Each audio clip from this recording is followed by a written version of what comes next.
With the snow finally melting away and power being restored to residents of Connecticut, we take a look back at the unprecedented storm that dropped nearly a foot of the white stuff just in time for Halloween.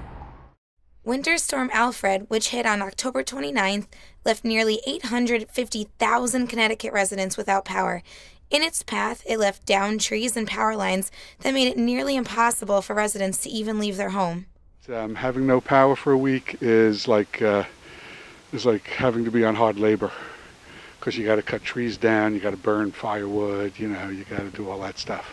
Oh, it's been a long 9 days for sure. Our refrigerator broke, so we had to go buy a new refrigerator yesterday. Wow. Yeah, and but having a generator was helpful. Part of the reason for the extensive power outages throughout Connecticut had to do with damage to 44 transmission lines. Transmission lines carry power to local grids from distribution centers, such as the one behind me. Additionally, the snowstorm that hit only 2 days before Halloween necessitated many towns to either push off the trick-or-treat holiday for another week or cancel it altogether due to safety concerns about downed trees and wires. In Danbury, it was moved to the Danbury Fair Mall, where store outlets distributed candy to all of the trick-or-treaters. Amidst the power outages and widespread damage, however, one Connecticut couple managed to make the best out of the situation. On November 1st, Doug Arnold and Kathy Del Santo, both Simsbury residents, were married in a relief shelter set up at Simsbury High School.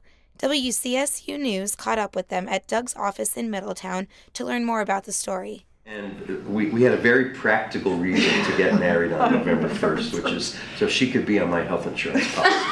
And in order to be on my health insurance plan, we had to be married. And so, I've been working many years, and I stopped working and quit that job, and that's kind of why we decided on 11/1. It would be best. So we didn't have any we didn't change that date. We didn't know there was going to be a horrible storm. Right. Yeah, so we had just planned on just having a little civil ceremony at our house with nobody there and everything, and then it kind of morphed into what it turned out to be. This amazing event that you're aware of. So. And how did the happy couple manage a wedding without any power? Yeah, well, so what happened on Tuesday morning was I got up and I went out and I filled up a bucket with some snow and I lit my stove to at least have some hot water to try to shave with. What's the one moment you won't forget about your wedding?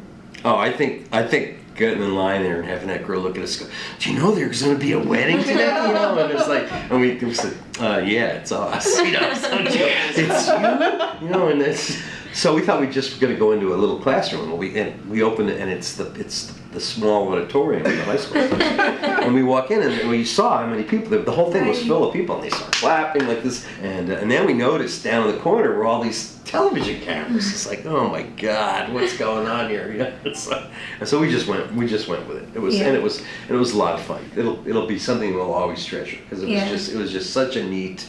And it kind of just sort of happened, nobody planned it. It just sort of fell together, and it was very serendipitous, or whatever the term is. But right. Well, thank you guys so much for this. I'm Brittany Nisco with WCSU News, Election 11.